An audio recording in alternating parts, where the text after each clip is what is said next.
Hello friends, स्वागत है आप सभी का जीके स्टडी में। दोस्तों, आज हम लोग आरपीएफ कांस्टेबल का सेट नंबर 48 देखेंगे। इसके अंतर्गत हम लोग 50 जीके का मोस्ट इंपॉर्टेंट क्वेश्चन देखेंगे जो आने वाले एग्जाम के लिए अति महत्वपूर्ण है। और इस 50 में से आपका कितना सही होता है ये हमें कमेंट करके ज़रूर बताइएगा। तो चलिए हम लोग स्टार्ट करते हैं। पहला प्रश्न है, दक्षिणी ध्रुव पर पहुँचने वाला प्रथम व्यक्ति। तो ये प्रथम व्यक्ति थे एमुंडसेन, option number B.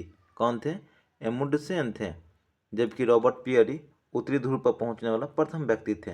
Robert Peary उत्तरी ध्रुव पर पहुंचने वाले प्रथम व्यक्ति, जबकि एमुंडसेन दक्षिणी ध्रुव पर पहुंचने वाले प्रथम व्यक्ति थे। नेक्स्ट है, सैन्य वेट का संबंध किससे है? तो इसका संबंध है उत्पादक शुल्क से, ऑप्शन नंबर सी। सैन्य वेट का संबंध उत्पादन शुल्क से है। नेक्स्ट प्रश्न देखेंगे, जोग अथवा महात्मा गांधी जलप्रपात किस नदी पर स्थित है? तो ये स्थित है श्रावस्ती नदी पर, ऑप्शन नंबर सी। जोग अथवा महात्मा गांधी जलप्रपात किस नदी पर स्थित है? श्रावस्ती नदी पर स्थित है। नेक्स्ट प्रश्न देखेंगे, सोरा जो बारूद बनाने के काम में आता है का रासायनिक नाम क्या है? तो इसका रासायनिक नाम है potassium nitrate, option number C. सोरा जो बारूद बनाने में काम आता है उसका रासायनिक नाम है पोटेशियम नाइट्रेट। पोटेशियम नाइट्रेट का सूत्र होता है KNO3। पोटेशियम नाइट्रेट का सूत्र होता है KNO3 होता है। नेक्स्ट प्रश्न देखेंगे, पानीपत के तृतीय युद्ध के समय मराठा पेशवा कौन था?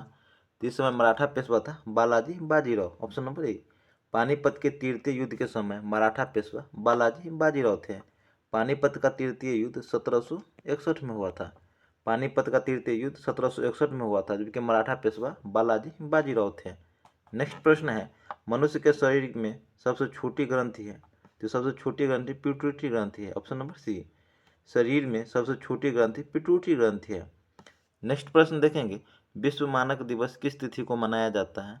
तो ये मनाया जाता है 14 अक्टूबर को, ऑप्शन नंबर बी। विश्व मानक दिवस कब मनाया जाता है? 14 अक्टूबर को मनाया जाता है। जबकि 1 दिसंबर को विश्व एड्स दिवस मनाया जाता है। 1 दिसंबर को विश्व एड्स दिवस मनाया जाता है। 14 अक्टूबर को विश्व मानक दिवस मनाया जाता है।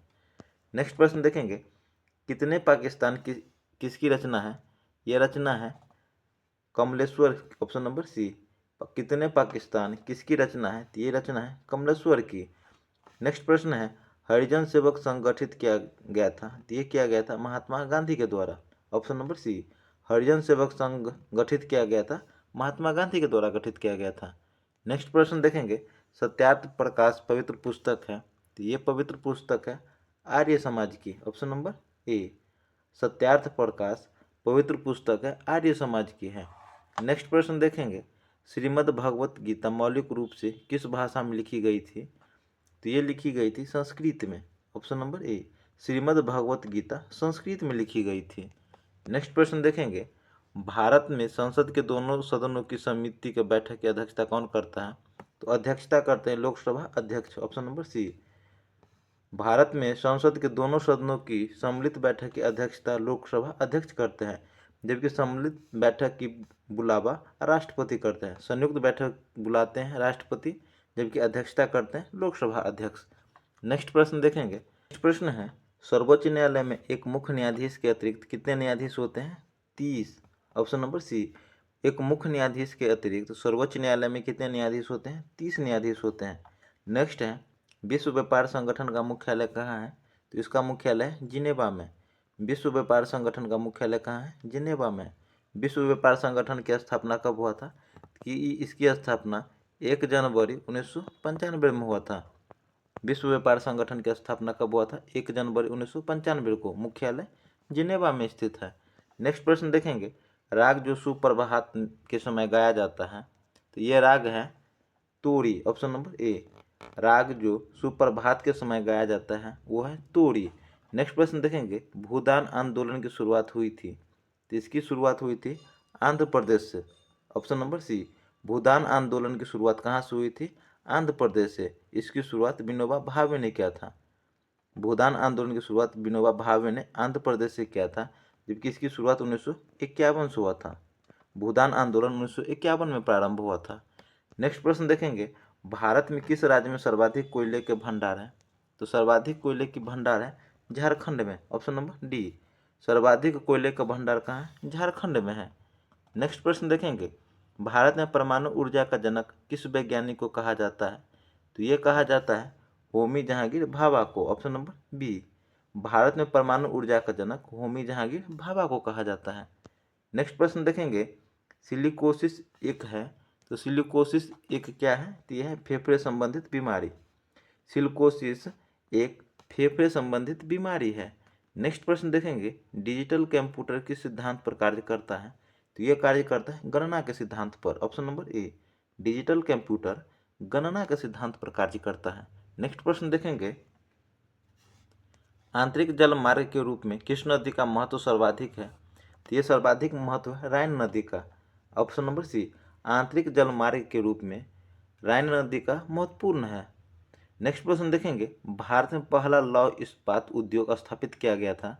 तो यह स्थापित किया गया था Bengal iron and steel Kulti में। ऑप्शन नंबर सी, भारत में पहला लौह इस्पात उद्योग स्थापित किया गया था कुल्टी में स्थापित किया गया था। नेक्स्ट प्रश्न देखेंगे, साख पत्र प्रस्तुत करना होता है, तो ये प्रस्तुत करना होता है किसके द्वारा? आयातकर्ता एवं निर्यातकर्ता दोनों के द्वारा। साख पत्र लेटर ऑफ क्रेडिट प्रस्तुत करना होता है आयातकर्ता और निर्यातकर्ता दोनों के द्वारा। ऑप्शन नंबर सी। नेक्स्ट प्रश्न है, भारत में ट्रेजरी बिल बेचे जाते हैं, तो ये बेचे जाते हैं भारतीय रिजर्व बैंक के द्वारा। ऑप्शन नंबर ए, भारत में ट्रेजरी बिल बेचे जाते हैं भारतीय रिजर्व बैंक के द्वारा।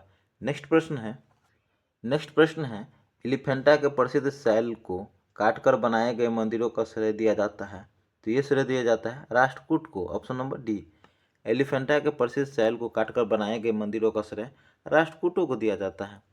नेक्स्ट प्रश्न देखेंगे, दिल्ली के किस सुल्तान के विषय में कहा गया है कि उन्हें रक्त और लौह की नीति अपनाई थी? तो ये नीति अपनाई थी बलबन। ऑप्शन नंबर बी, रक्त और लौह की नीति किसने अपनाई थी? बलबन ने अपनाई थी। नेक्स्ट प्रश्न देखेंगे, निम्नलिखित बादशाहों में से किसको एक प्रबुद्ध निरंकुश कहा जाता है? तो ये कहा जाता है औरंगजेब को। ऑप्शन नंबर डी, किस बादशाह को प्रबुद्ध निरंकुश कहा जाता है? तो यह कहा जाता है औरंगजेब को। नेक्स्ट प्रश्न देखेंगे, भारत में मुद्रा संबंधी नोटों की निर्गम प्रणाली आधारित है, तो ये आधारित है न्यूनतम कोष प्रणाली पर। ऑप्शन नंबर ए, भारत में मुद्रा संबंधी नोटों की निर्गमन प्रणाली आधारित है न्यूनतम कोष प्रणाली पर। नेक्स्ट प्रश्न देखेंगे, निम्नलिखित में से किसे भविष्य का धातु कहा जाता है? तो भविष्य का धातु कहा जाता है टाइटेनियम को। ऑप्शन नंबर सी, भविष्य का धातु किसे कहा जाता है? टाइटेनियम को कहा जाता है। नेक्स्ट प्रश्न है, भारत में संविधान का कौन सा संविधान की आत्मा कहलाता है?